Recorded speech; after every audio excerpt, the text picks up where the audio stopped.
lesson to the billionaire class. You can't have it all.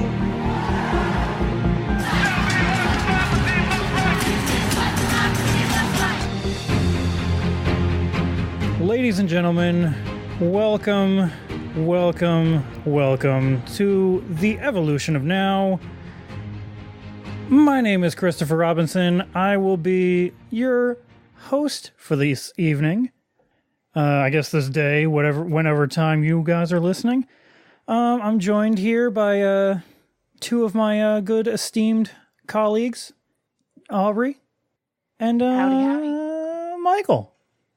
Hello, Chris. I'm having to speak to you from a remote location today. Trade war, right? Yeah. Me speaking to you right now, it's treason. I'm fraternizing with the enemy. The police could come busting through at any second. By the way, how's Brexit going? Shit. So yeah, Jordan could not join us this week, unfortunately, but he should hopefully be back next week. To start out things, Aubrey, you had a story to mention before we got to our main topic, right? Yes. So it turns out, this is from CBS News. There was a high school valedictorian of Holy Cross High School, which is a Catholic school in Crestview, Kentucky, and he was not allowed to give his valedictorian speech at the graduation ceremony. The school claimed that they were denying it because it was political and inconsistent with the teachings of the Catholic Church. Bales, the guy's name is Christian Bales, by the way. Bales said he found out the day of graduation that the Diocese of Covington cut his speech from the ceremony. Well, that doesn't seem problematic at all. Yeah, it did have the phrase "the young people will in," which is a phrase that's been used by the Parkland high schools a lot, or Parkland high school students a lot. So, they thought it was too political. Apparently, they also claimed that the Parkland teens teach ideologies that apparently go against the Catholic faith, which is odd. However, shot is part of the Catholic faith now. Yeah, apparently. But actually, the Christian Bale's mother said that the school actually called her a week before graduation and wanted to make sure that Christian was going to wear men's clothing to graduation and didn't wear makeup or bobby pins in his hair. For reference, Christian Bales is openly gay, and the school had always been super supportive of him. I mean, at least they were giving him that for as long as it was. That's kind of really shocking that they would actually even, be supportive in any capacity. But, yeah, it is pretty messed up that at the end, it's like, yeah, no, you're not allowed to speak because, you're too political. So, no, you can't have you. Yeah, that's, and that is something that I have noticed that a lot of people who are, homophobic will do is they will purposely misgender gay people and assume that somehow being gay means that you're transgender. And it doesn't, of course. And not to mention this idea that transgender, gay, LGBTQ, all this stuff is political somehow, rather than just, who a person is. As if you're making some political statement by being who you are, which I find problematic. Yeah, so he ended up giving his speech anyway with a megaphone on the lawn of the school. So good for him. Yeah. Apparently, Christian Bale's mother had planned to send his 9-year-old sister to that school, but then she said, no, after what they did to my son, that's not happening. So good for her. At least there's one kid who will be spared Catholic school. Lucky them. Bleeding Catholic schools. Oh, God. As someone who went to a Christian private school, I am not a fan. I mean, mind you, I didn't go to a Catholic school, but Until recently, I was teaching at a Protestant school, so yeah. Yeah, when I was a really young child, like kindergarten, I think I was in a Catholic school for that. But after that, I was in public school after that. But yeah. Seems like what a lot of American parents do, like white American parents do to keep their kids out of public schools. I don't know. But Yeah, it kind of depends on the parents and the area, and also the schools in the area. I know in my parents' case, they were trying to avoid me learning about evolution. You know? Wow. But I don't think that's the primary reason why most parents send their kids to private schools and private Christian schools. usually it's because the local school's got a poor reputation. Yeah. And the thing is with Catholic schools, they're often quite well funded by the Catholic Church. So they're quite good often. Well, of course, because Catholic schools often accept students who aren't Catholic. So that's a great way to potentially indoctrinate children in their religion and convert them to Catholicism. Well, like I say, I was Although I don't know how teaching at this successful they are at that. religious school. From my perspective, because I was only doing part-time, it's actually just a normal school. But they had maths and things in the morning. I didn't have to go to it. But, you know, the physics curriculum I was teaching was completely normal. They follow the national curriculum. Mm-hmm. And they use a national exam board. The only difference is they don't get proper inspections, which I find incredibly problematic. For a public school, you have a full inspection report before you start working at a school. I'll have a read through the inspection report. Any teacher does. You want to see what the school's good at, what they're bad at, potential problems. This school just had this independent inspection report, and it was like a page. This tells me nothing at all. Which, yeah, it's difficult. But like I say, from my perspective, it was a normal school, even though they had maths and stuff in the mornings. yeah. Well, And it was very white. Yeah, well, because of course, a lot of times they cost more money. So generally speaking, the ones with resources to actually send their kids to private schools, religious or otherwise, typically tend to be white people. yeah, I mean, in some areas, I don't know if Boston was one of those areas where, like, they had segregated schooling mostly, but, like, they've changed that over the years. Some places pull their kids out of public school so that their kids aren't going to school with minority children and everything, because racism still exists in this country, unfortunately. But I think that tends to happen in New York City the most. Yeah, there's also a problem with schools are funded by property taxes. And so if a school's catchment area is low property value, the school won't get much money per student. So if your kid ends up going to a school that's mostly minority, odds are they've got low property taxes, and so the school's kind of not great. Yeah. Whereas it goes to a white school, that's where all the money is. And it follows on, it doesn't have to, but it follows on from segregated housing policies where, you know, you've got segregated areas of housing in America. One of the big things you could do to fix that is simply decouple school funding from property. It's just a silly thing, and it's an anachronism at best. Yeah, and and this is also something that rural schools, rural school districts will suffer from as well, because it's so spread out and the property tax values are going to be very different than they are in a city. Mm-hmm.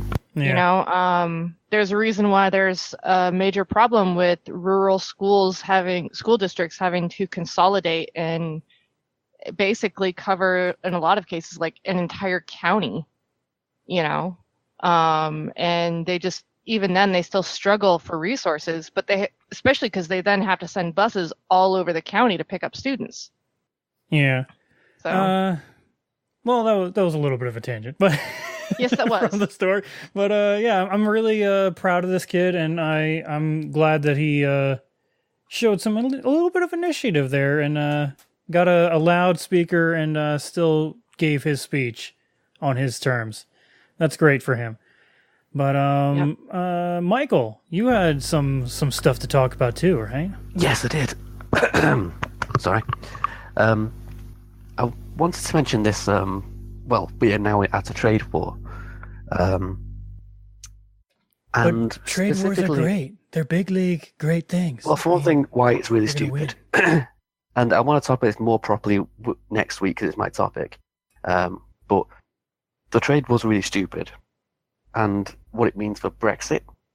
Because essentially America is now trying to throw its way around. My read on it is that Trump doesn't get the idea of a mutually beneficial agreement. So if we are both gaining, let's say we're both gaining 10, Trump sees that as we're both gaining the same amount. So if it's like a score and we're competing, it's a draw, no one wins. Now you and me look at that and say, well, you're both gaining, what's the problem? But Trump wants to win, he doesn't really care about gaining or losing. So he'd rather gain 2 and you gain 1 than both gain 10. Because at least say, hey, then it's winning. Big league That's winning. where he done it anyway. So Trump sees these trade deals where, you know, maybe the US has a trade deficit with Europe, for example, because the US buys a lot of things. And sees, well, that's we're not winning. Even though the US is gaining a lot of money from this, he sees that the EU is gaining more money than the US is from the trade deal, so he sees that as losing. Which is really stupid and leads to self-destructive policies like trade wars. Almost like electing an isolationist idiot was a really bad idea. Yeah, But tell us about it, I have no idea Michael. what you're talking about. Well, like I say, I'm not getting into that more next week when we can do it properly. But How are the Tories going over there, huh? Oh God. Talk about isolationists. Yeah, I don't remember us over here voting for Brexit. Yeah, but you voted for Trump. Yeah, that's true. Yeah, we got Trump. Unfortunately. The thing is, so the US is throwing its weight around and basically trying to bully other economies into exploiting them for good trade deals. The thing is, you can't really do it the EU because the EU's the same size economy as America. Just about, yeah. So if you try to attack the EU economically, it's going to hit you back, and you know it's like imagine a military thing. You don't have a fight with someone the same size military as you do because you're both going to lose out. Go figure. If the UK is on its own, however, the US's economy dwarfs the UK's, and so Trump would just be able to bully the UK into selling an NHS or paying more for drugs or. Yeah, it would really be a bad thing if you guys just suddenly left. Yeah, it'd be really horrible if we just went on our own, you know, without the mutual protection with the EU, wouldn't it? It'd be absolutely terrible, wouldn't it? That'd be a bad idea. But Michael, I want Britain to be back British, and that was probably a very terrible imitation. No, it wasn't. That was actually quite good. Really? Okay. What? No way. That was worse than mine. Come on. But yeah, and the thing is, I haven't seen a statement from Theresa May. She may have made one. I've just not picked up on it. About the tariffs. So I'm really, really hoping Theresa May doesn't try and back Trump, because it's the kind of spineless shit she'd do. What was that we were saying before the podcast? That if she were in charge of negotiating on the U.S.'s behalf with North Korea... Oh yeah, she'd get complete denuclearization of the U.S. Yes.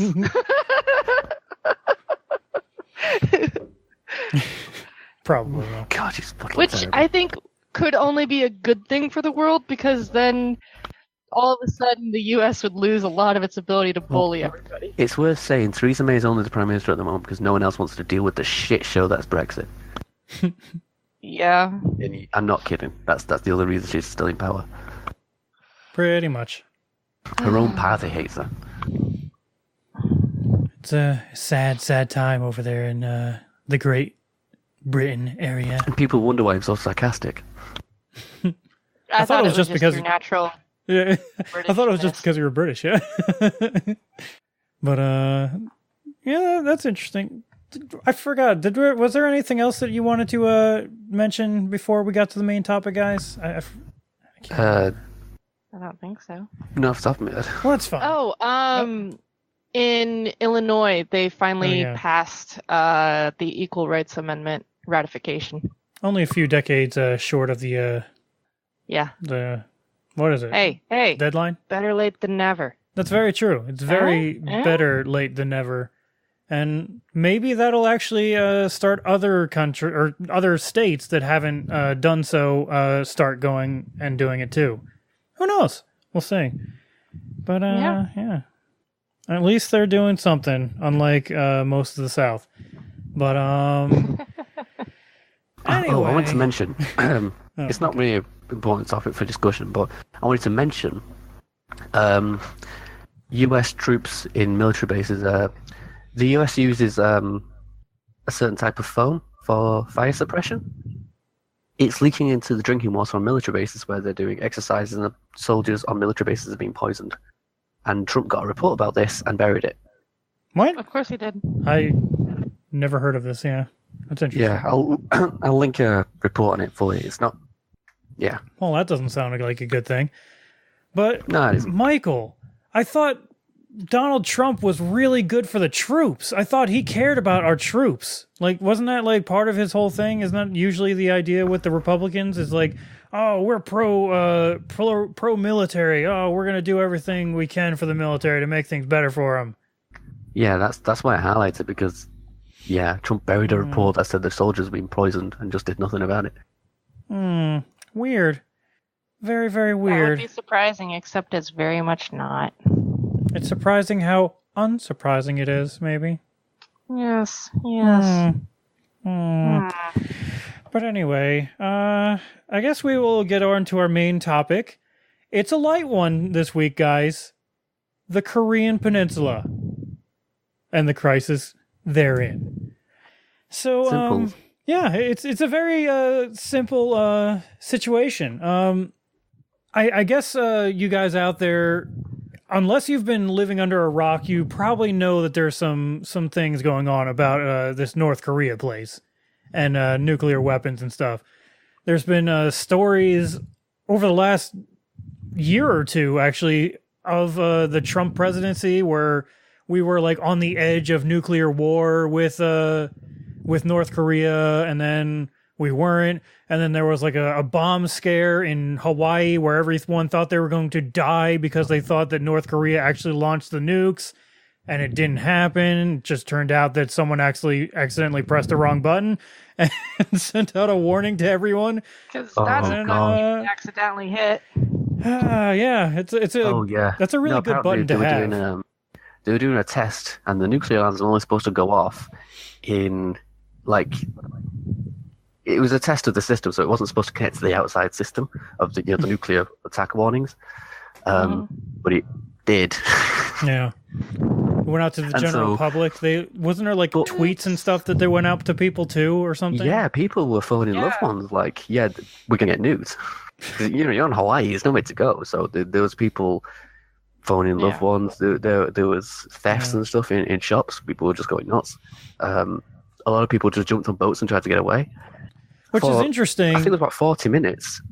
Everyone in Hawaii thought they were going to get nuked. It's interesting that people would just suddenly start robbing things. You're going to die. What is robbing things going to do for you? Why would you do that? But, I was curious about that as well. Dude, it's not going to help you anymore. It's going to help the shopkeeper. Pretty much. It's just interesting how people tend to work like that. But there was reports of a lot of people getting phone calls from relatives and stuff in Hawaii saying, look, we've just got a warning that we're getting nuclear attacks, so tell the kids to love them, kind of thing. Yeah. But more recently, though, there's been talks of negotiations between America on and off happening. A few months ago, I think in April or something like that, Trump came out and saying that we're definitely going to have a meeting. He was going to have a face-to-face with Kim Jong-un, who is the dictator in North Korea. And they were actually going to have one in June. And then they weren't going to have one. And then it was back on, it was back off, back on, back off. Right now, as of today, they're saying that the negotiations are going to happen June 12th again. That things are back on, and they're definitely going to happen. But who knows if that's actually going to work. Totally going to happen. Yeah. But I want to break that down, but I want to also go into the history of the North Korean and South Korean conflict and why it happened in the first place. Now, it actually, the modern iterance between North and South actually happened post-World War II. During World War II, in the early decades of the 19th or the 1900s, Japan actually took over Korea, mainland Korea, all of it. And since they lost the war in World War II, the U.S. and the USSR, the Soviet Republic, we made a deal together, and what would happen was the Soviet Union would roll in from the north and take the north side of Korea back from the Japanese, and America would then go in from the south and take the southern half of the country. And the idea was that there was going to be some kind of reunification eventually. America put up elections down in the south side, and the Soviet Union didn't want to actually take part of that. So an election happened, and we put in a president in South Korea. And so he wanted to reunify the peninsula, and the North wanted to reunify the peninsula, but neither side really wanted to give the other side anything. They wanted it for themselves, you know? And so it became a struggle. Now, obviously, the Soviet Union was communist, and America is capitalist society, a democratic capitalism society. We put in democratic capitalism into the South, the North, communism. And so part of the reason why we we were there in Korea was we wanted to stop the spread of communism as much as we could, while the Soviet Union obviously wanted to expand communism and everything. And so we were always going to be at odds with that. And this sort of became a microcosm between the USSR and the US. Now, I can't remember the day. It was, I think, in 1960, though. The North was actually much more heavily armed from the USSR. They actually gave them a lot of like tanks and weapons and everything, and much better weapons than the US gave the South. So the South didn't really have a very strong military. They couldn't really actually compete with the tanks that the North actually had at their disposal.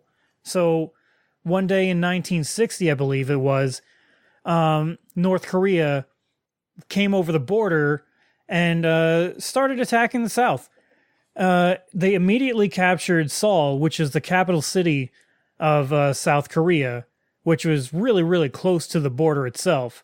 And they basically laid waste to the South Korean military, and they basically pushed them all the way to a corner of the southern peninsula. And they were almost going to push the Southern Army and America out of there completely. But this was actually a UN thing at the time. South Korea was, I believe, under the protection of the UN, and the United States didn't go in unilaterally. We actually got the UN to go in with us. And what? Yeah.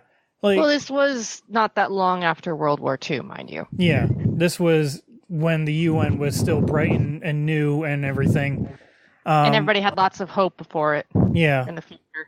It just so happens most of the UN forces that went in there were American. Like 300,000 of the troops were Americans. Yeah, well, mind you, again, right after World War II, everybody else is still rebuilding. Yeah.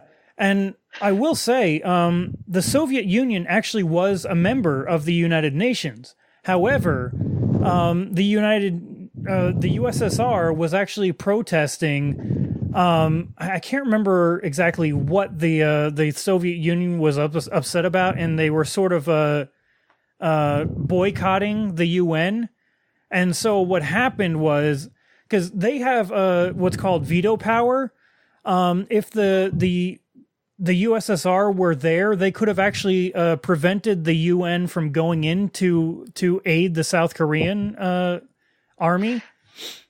But because the Soviet Union was boycotting at the time, America had basically a mandate in there, and they almost unilaterally made the UN go in with them and push back the North. And so eventually we did push the North back over the line, what's called the 38th parallel, I think is the line that they call it. But we pushed them over, and a General MacArthur, the same general Donald Trump fawns over. He was a genius in some ways of like military capacity. You know, he actually devised the way to land in France during World War II, and it was what ultimately got us a foothold into France, and eventually got us able to push in and defeat the Germans.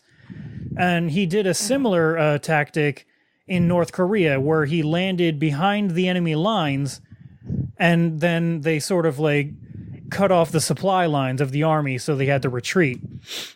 And so he did this, and then he was trying to get Truman to allow him to go further into the North. He wanted to actually eradicate the North Korea completely and actually take it over. And so eventually he got Truman to do that and actually okay that. They pushed back all the way up almost to the Chinese border, and the Chinese at the time didn't like that. They did not like the United States sharing a border, essentially, with them. They didn't want U.S. troops on the border, especially at the time. This was post-Civil War in China, where the communists actually just rose to power. And so the communist China didn't want the Taiwanese government, which was the original government of China, who had to flee the communist government's forces to Taiwan. They feared that if the U.S. was ever on their border, that would be serious pressure on China, and that could actually lead to the U.S. pushing that other government back into power in China and destroying the communist power. And so this was a very big thing, and that's why they intervened in North Korea, and they pushed back. And they pushed the United States forces all the way back down below the 38th parallel, and then there was fighting back and forth between that line. We would push them back, they would push us back, and it just kept going like that for a while. During this time, General MacArthur was like, okay, I want to nuke China. Of course. And What? Yeah. MacArthur was pushing Truman to nuke China. And well, think about it. We'd already used nukes once, why not use it again? It ended the war with Japan real quick. And and people still defend that decision to this day. Yeah. Yeah. And so he thought, well, if we nuke China, then we will win here, and we'll be able to push back and conquer, basically. And Truman then, at that point, was like, no, you're fired. Thankfully, cooler heads prevailed there, because that could have led to some serious problems with the USSR. Because, mind you, the USSR was allies to North Korea, and they actually stayed out of the North Korean war because of a little thing called mutually assured destruction. Because they had a stockpile of nuclear weapons, and we had a stockpile of nuclear weapons, and the fear is if both of us ever engage each other, then each of us will nuke the other, and we will mutually just cease to exist. Destruction is the idea that both of us can wipe the other country off the map. Yeah. So if there ever was a war, we'd both be destroyed. So there's no point in either of us ever starting a war. Yeah.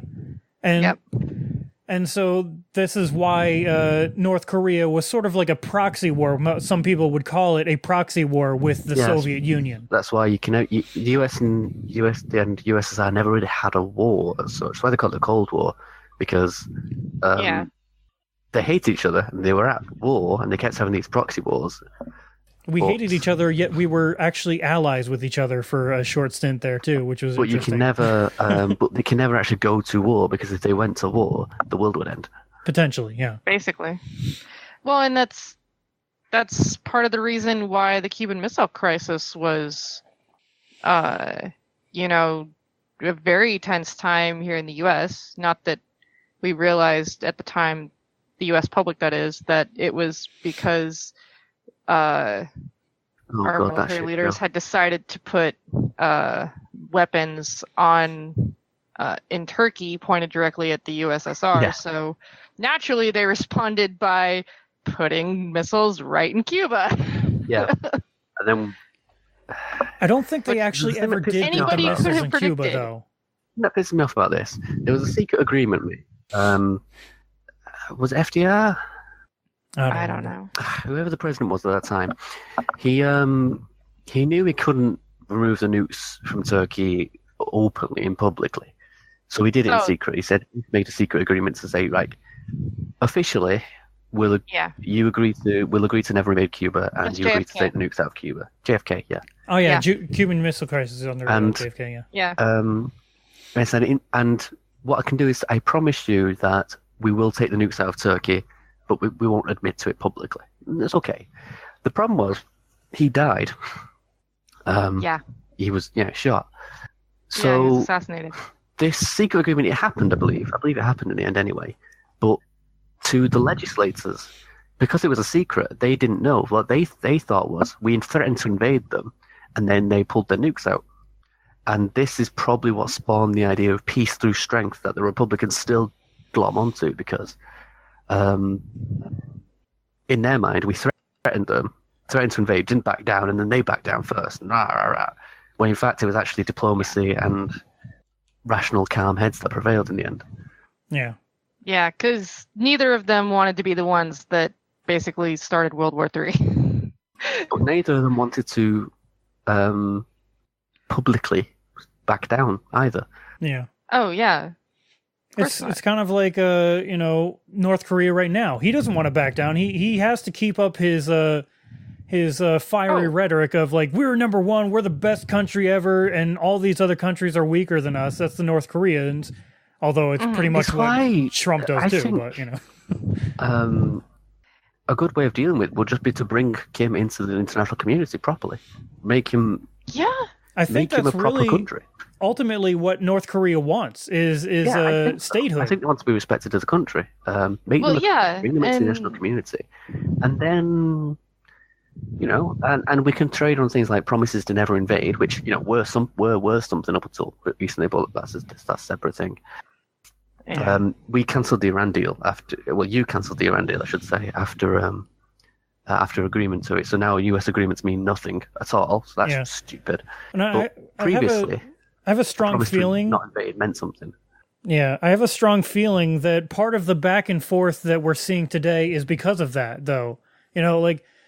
What do you think the message is to North Korea right now? We're trying to get into a nuclear arms deal or armistice with North Korea while we're destroying the nuclear deal we have with Iran. You know, like Well- what kind of message does that send them to ever trust America? To What actually, Kim wanted was a promise from America to never invade North Korea. yeah, Then Trump cancelled Well, the Iran and- deal, and then Kim backed out of the agreement. It seems pretty logical to me that what he's done is he's just cancelled that agreement. How do I know he's going to abide by any other agreement?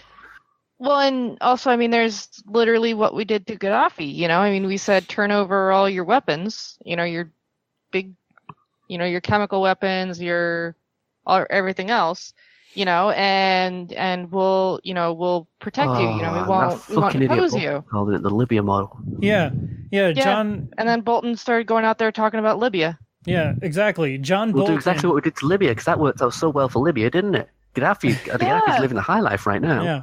Yeah, he even like openly, publicly said that he wants to base our North Korean strategy on the Libyan model. So Yeah, on national television. I mean, he was basically also undermining his efforts. But I think what Bolton was trying to do was trying to sabotage the talks. He Well, wants a war. yeah, John Because he Bolton, wants war. he is a war hawk through and through. That guy wants war, and he is such a war hawk. It's ridiculous. If you thought Hillary Clinton was a war hawk, she ain't got shit on John Bolton. Like, this guy is pathological in some ways There was about never yeah. a war. how much he didn't wants to go to talk. war with things. What's that? Yeah, he supported Vietnam, like, at the time. But then, of course, when his number came up, he decided the war had already been lost, so there was no point in enlisting. But he still supported the war. Yeah. He also supported getting rid of the Iran deal so that we can go to war with them. And great things like that. He's just a warmonger. He's just through and through a warmonger. Yeah. And Well, and it's if I had been, you know, Bolton's boss, which I never would have hired Bolton in the first place, but you know, like, and he went out there and started talking about Libya, and then as a result, talks fall through. I'd have fired his ass so fast. well, who knows if he's actually going to be fired at this point.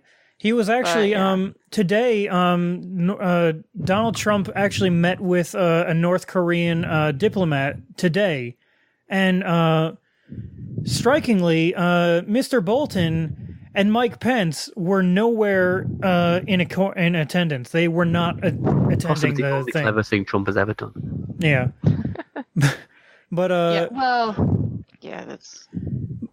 I will tell you though, like we're saying here, John Bolton and Mike Pence are very hawkish when it comes to North Korea, and it is telling that they are nowhere in attendance, and that might mean a slight softening of our position between North Korea, because actually the deal that we wanted recently, that Trump and his administration wanted, was total and utter, nuclear disarmament immediately. Which was never going to happen. Yeah. There's no way. Kim Jong-un would have had to have been the biggest idiot ever to agree to that. Pretty much. Especially with the United States, with our track record at this point. But, yeah.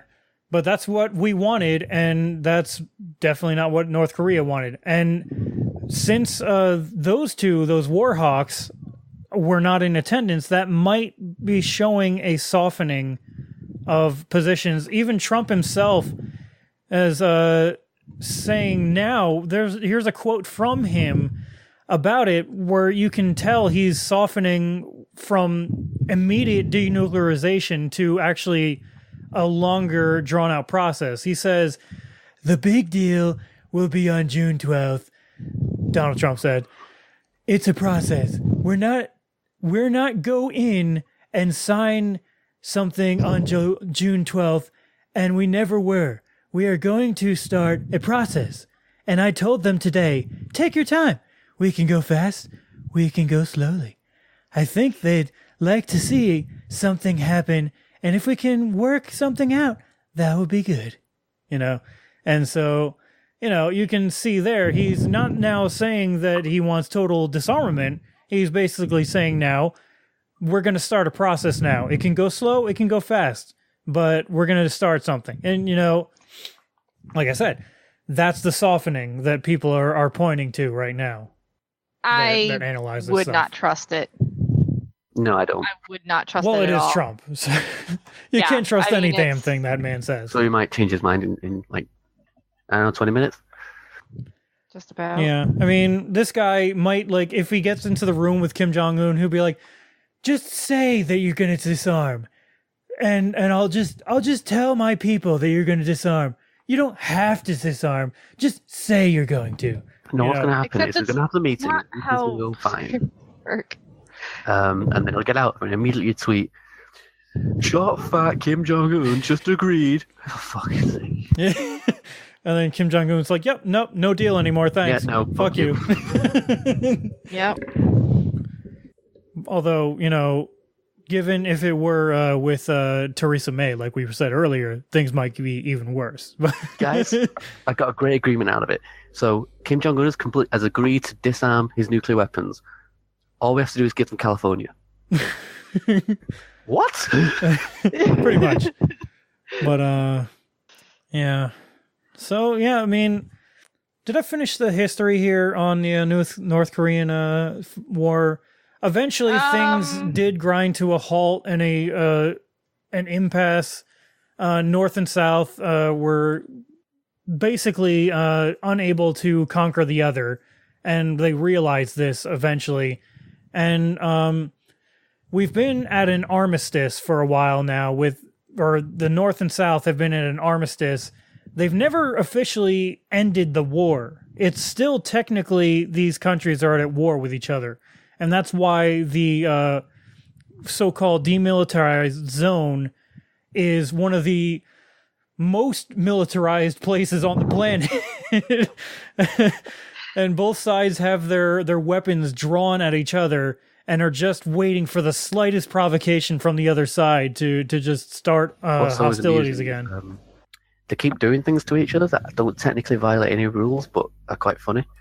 So the South at one point started playing heavy metal music across the border. Nice. They got to the point where North Korea said, "Look, if you don't stop it, we're going to invade."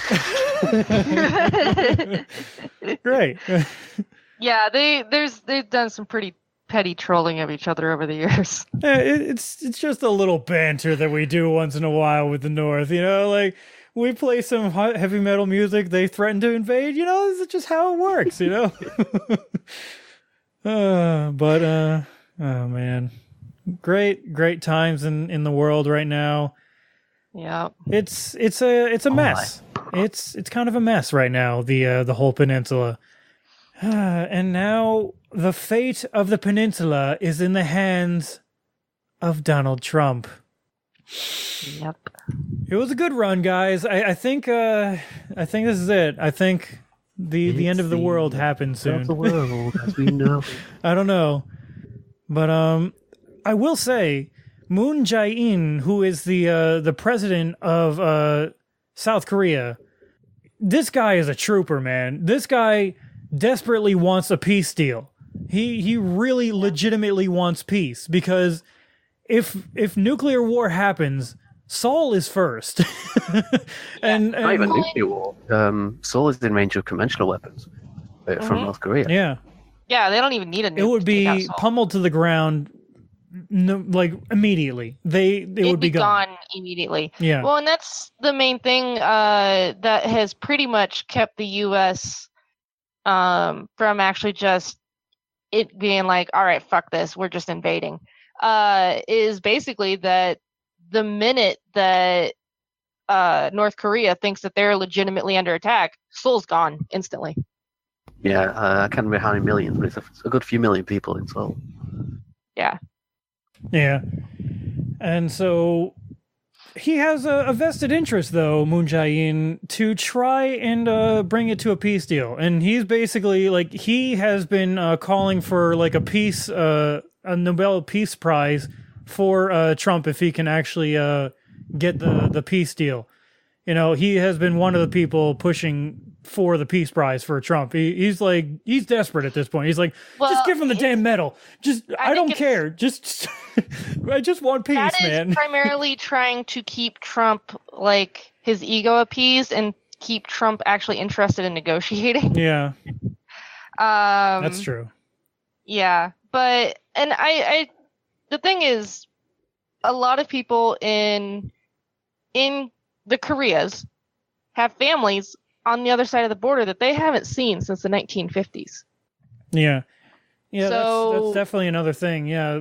They want peace because it is literally like, my family's over there. I want to see them. Yeah. I mean, you know, we always hear all these like Korean culture. We always hear like a lot of stories about like the North being like this tyrannical place, and it most likely is to a large degree. I don't know if the people of North Korea really believe in like the deification of the Kim family as much as they do. I'm sure these people are just people in the middle. They're just like, yeah, whatever, he's king, whatever, he's the deity, I don't care. I just want to see my family that's in the South. They don't really care as much about like the fiery rhetoric on either side. They just want to be with their families again. Due to the nature of the closed off nature of North Korea, it is very difficult to get actual accurate information about North Korea. So it can be very difficult to sift through what is propaganda and what's true. Yeah. You know, because reality check, our government engages in propaganda.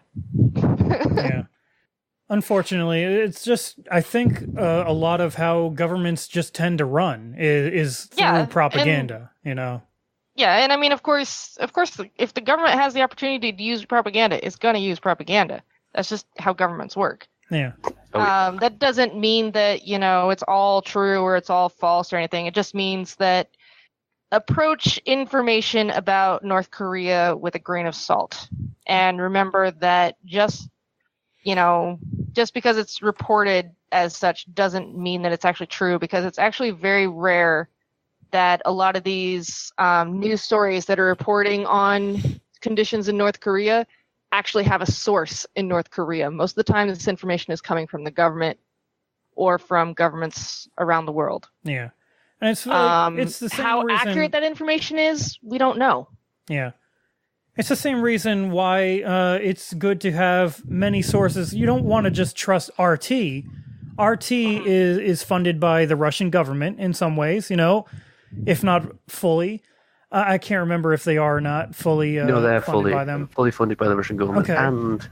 And they get their talking points directly from the Russian government. Exactly. So no one would say just trust them for everything. You know, they are going to give you a Russian spin on information. However, that doesn't mean all of their reporting is bad. You know, they do actually report on some things. All their reporting is bad, but not all of it's false. Yeah. That's all I'm trying to say is, like, not all of what they're saying is wrong. You know, they're going to spin it in a Russian propaganda way, just like Fox News and CNN and MSNBC do here. You know, they're spinning the facts in a pro-American way. And Al Jazeera might spin things in a Qatari centric way. You know, like, this is how the things work. BBC, UK centric possibly. They're, you know? pro-establishment BBC. Exactly. So I mean, yeah, they love the establishment. Doesn't matter who the establishment is, they love the establishment. If the Tories are in control, yay Tories. If Labor's in control, yay Labor. Hurrah. And that's basically CNN and MSNBC here. I'd say a lot of the times they're usually pro establishment. Yeah. More than they are. Well, and I mean, even with MSNBC's, you know, being like, we're pro-Democrat, you know, we're the Democratic Party's cheerleader. We're going to try to be Fox News for the left. Except, I mean, every time it's like a pro-establishment position, they're out there cheering for it. You know? Although, I do know, I've been hearing, though, recently that, like, even MSNBC and CNN have been, like, bringing on more, like, right-winger type people onto their channels. So they've been pushing more of the liberal and the left-leaning people off and hiring more and more right-wing people. So that to me shows that they're trying to be more establishment, and the establishment right now is Republican. They're caving to Republican. Oh, the MSNBC is so biased. And they think Fox News is biased. They will not They will keep complaining until a news source confirms everything they already think, and anything else is liberal bias. Yeah. Well, and also, I mean, when like Trump attacked Syria, that first attack that he launched, this is when he becomes a president. Like, everybody started like MSNBC, CNN, Fox News. They were just fawning over Trump. Oh my God, he's amazing! Look at his big missiles. He's the president. He's so presidential. This is a presidential move. No, it's fucking not. Fucking idiot.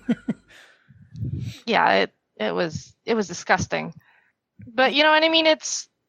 Which of course is why Trump immediately rushed to judgment with the Doma attack and insisted that we hurry up and react prior to actually confirming what had happened. Yeah. You know? All I'm trying to say, though, is, there's propaganda everywhere you go, and our country does it. Don't rely on just one source. You know, if you listen to Fox News, don't just listen to Fox News. Listen to other places, not just the cable networks. Maybe look at, like, I don't know, The Guardian once in a while. They're a decent place to look at. CBS, I don't care, you know, something other than Fox News once in a while, you know? And if you're on the left and all you watch is MSNBC, you should expand your horizons a little bit more as well, you know? Well, Chris, let's be honest. How many Fox News viewers do you think we have? You never know. I mean, there could be some. I don't know. I mean, there could be one out there. I don't know. We do have a crazy Qatari that listens to us. Oh, yeah, I forget. There's those people that hate listen for some weird reason. Oh, wait, no, he's not from Qatar. He's from Kuwait, You know, right? there's probably Actually. some conservatives out there just listening to us, hating it, fucking liberals. They're hate listening, yeah. But, it's so stupid. You can't refute any of the points, but you're so stupid. Yeah, I mean, if you ever want to talk to us and argue with us, you know, there is a Discord channel that you can always come into and talk with us. But, you know, and I'm in there a lot, and Michael's in there a lot. So, I mean, yeah. But anyway, back to the topic. So it seems like Moon Jae-in is pushing for peace. Trump is just trying to stroke his ego. Kim Jong-un wants to stay alive and keep his regime going. And so the fate of the world may rest in the orange moron's hands. And so it does seem like South and North Korea do actually want to negotiate here. I mean, that seems pretty apparent to me from all of the reporting that I've heard so far. My worry is Trump will want something out of it. Of course he does. He always wants something out of it. Because he wants something for his ego out of it. Personally benefit. No, if he doesn't personally benefit, if he doesn't personally benefit from a deal, he doesn't think it's a good deal. You know what it probably is. Agreement, and America will promise never to invade, and then South Korea and North Korea will make a peace agreement. And Trump was like, "Well, what do I get? What does America get?" Like, peace. Yeah, because for him, America is himself. Exactly. I'm sure it's probably like, I want a Trump Tower in Pyongyang. That's what I want. And also copyrights for my daughter's, clothing line. That's it. Oh, that'll be it. Something like, yeah. That's most likely what it's going to be. Something like, for him and his family. Ivanka will get permission to set up a factory in Pyongyang. Yeah. Probably. Oh, God. I wouldn't be surprised. surprised. Kind of manufacturing rights. That's probably it. If we're going to go into a trade war with China, well, where is Trump and Ivanka's things made? China. Why is there a riding trade war with China, actually? Yeah. I think that's why they've shifted to the EU. Yeah, it's shifted to the EU, but I think there's still... Things have not cooled off on the China front. Yeah. Haven't they? Not really. Trump took that deal recently, didn't he, where he got Did he? What was But it? guys, they What had was it? beautiful, amazing chocolate cake at Mar-a-Lago. So they're pretty much best friends, Donald Trump and Xi Jinping. You know, they're best friends now because of that chocolate cake. But but that happened at one point. I hear that, and the only thing I can think of is the cake is a lie. It was amazing, beautiful cake. Also, my nuclear football was there too, and I took a picture with him and posted it all over the internet. It's a great idea, right? The guy that holds the nuclear codes, just post them all over the internet. It's a good idea.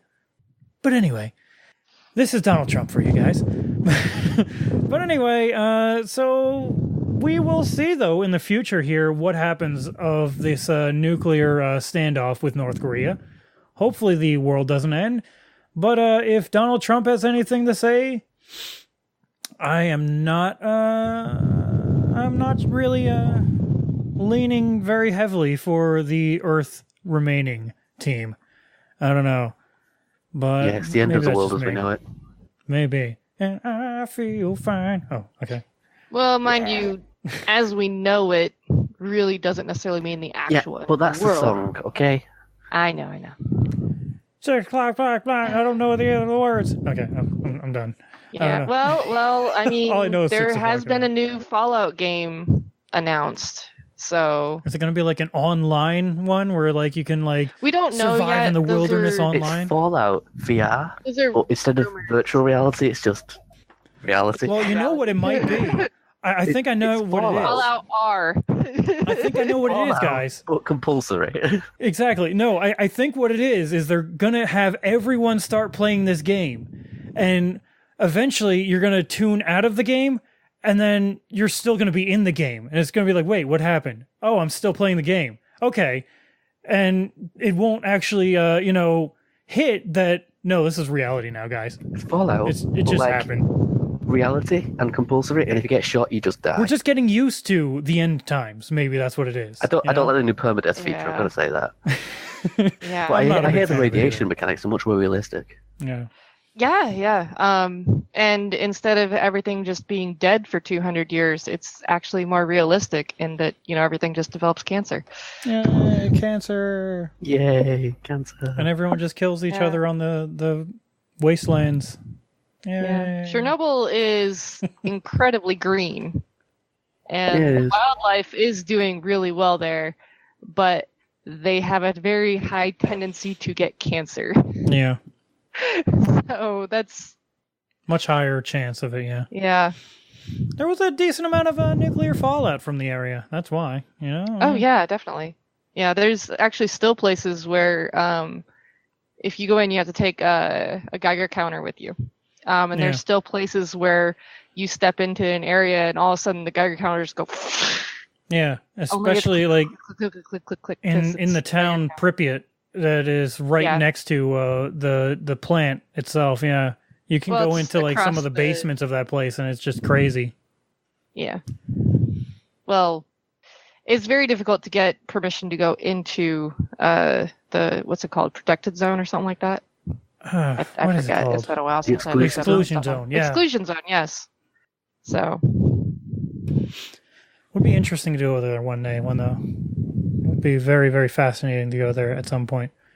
I will say though, they still do have people that go in there, probably maybe not daily, but often still into that area. There are people that actually work right in the town of Chernobyl, which is right down the road from the plant and everything.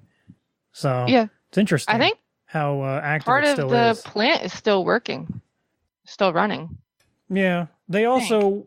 I know they were. providing power.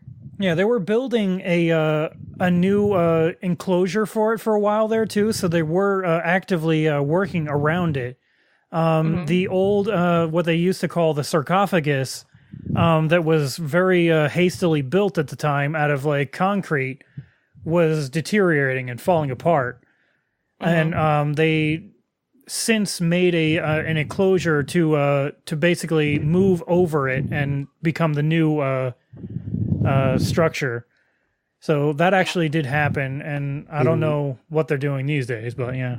In the town, there's a basement in the clinic, where so firefighters would go and try and fight the fire at Chernobyl, come back, they'd be sick and go to the clinic. When they came in, obviously their clothes were covered in radioactive material. Mm-hmm. They had to strip off, have a shower, and their clothes were thrown in this basement. And this basement's highly radioactive now. Yeah. Yeah. So no one can go into it. Yeah. Yeah, it's pretty amazing those times, man. But anyway, North Korea.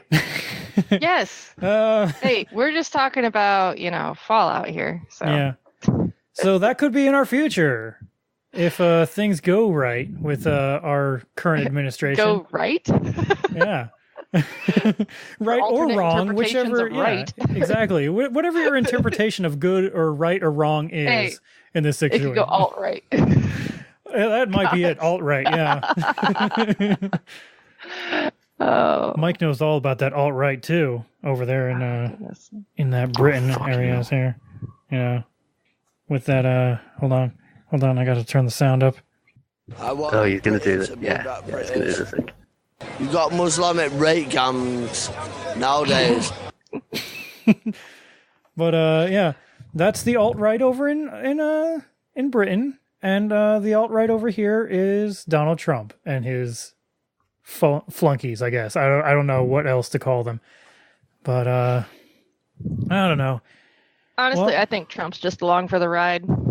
Yeah. For most of that. He's just he just loves being the center of attention. Exactly, absolutely. He just loves the attention. He loves the narcissism of it.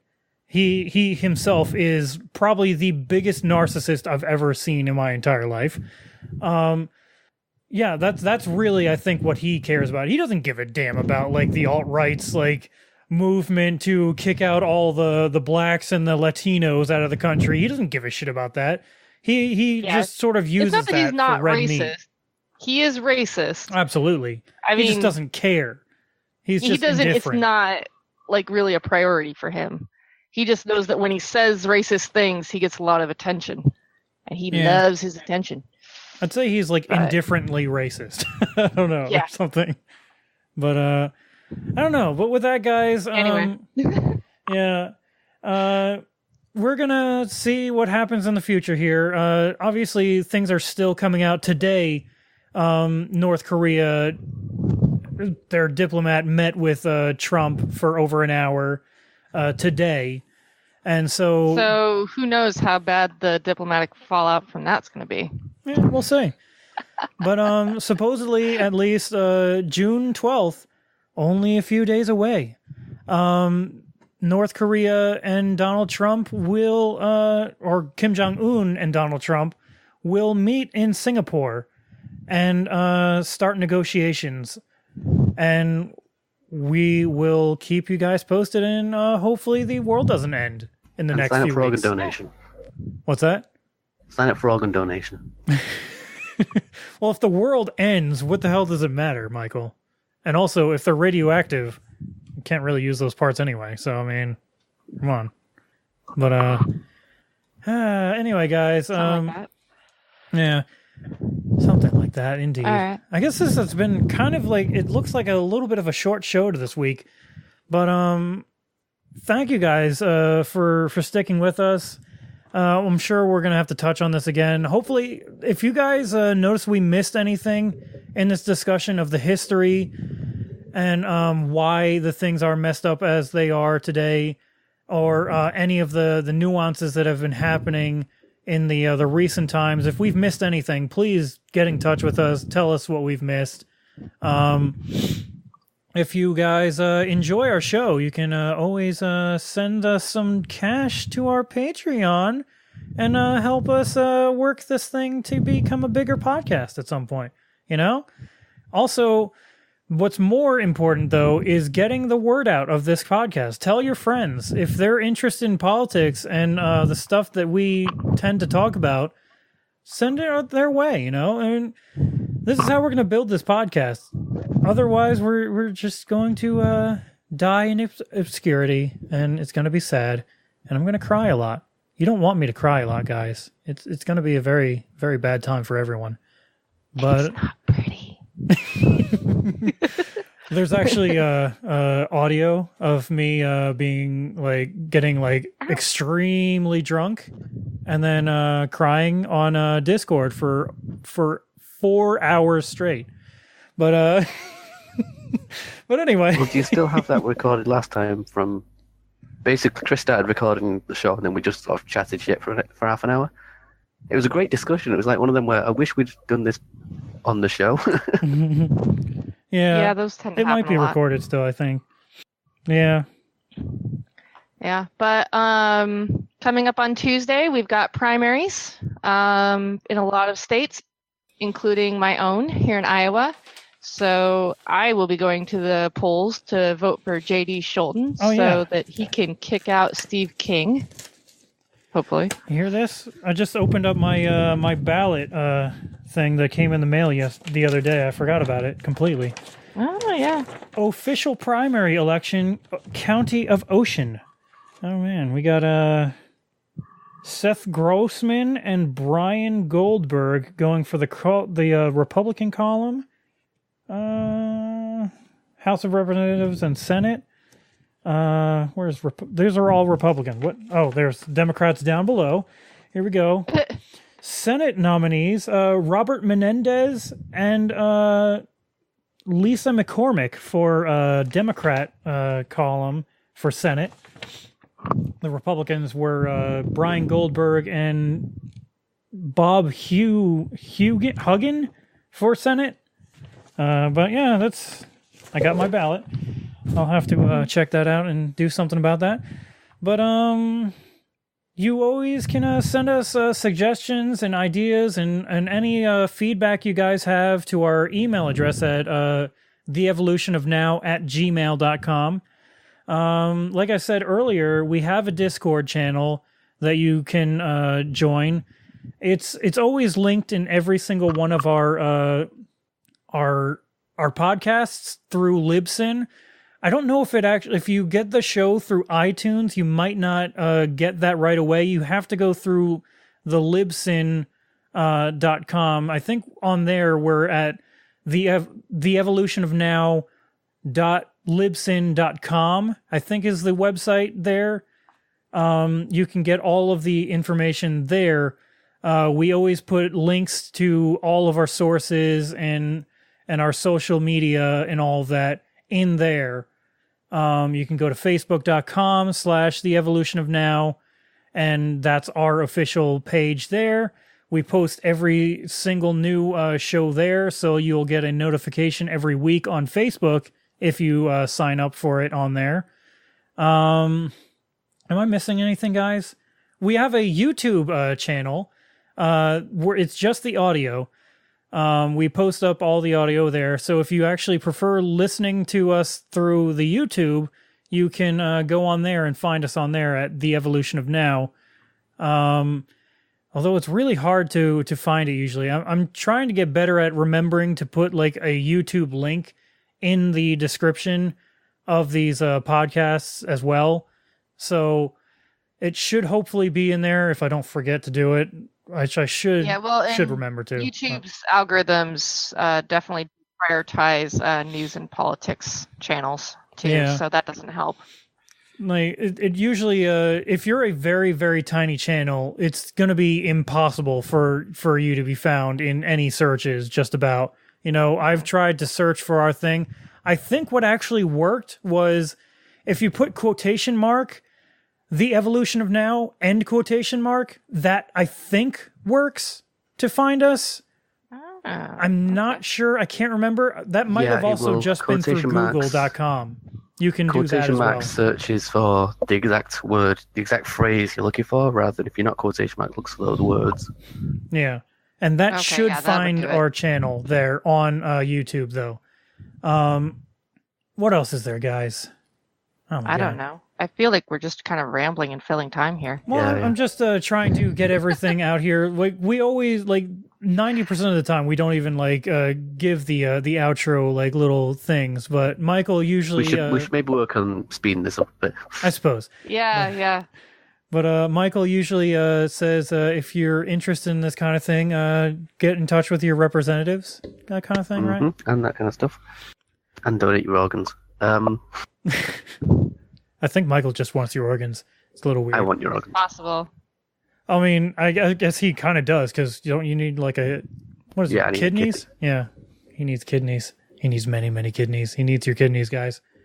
But thank you guys so much for showing up this week and listening to us rant about this. And hopefully we didn't tangent too much that we forgot half the story here. But you have a great, great week, guys. Have fun. Where's my mouse? I can't find my mouse. Oh, there's my mouse over there. I got Chris. My mouse. Oh, my mouse is entirely dead. It is entirely dead because it is a wireless mouse. Great. Okay, hold on. There. Okay, there we go. Stop. Okay.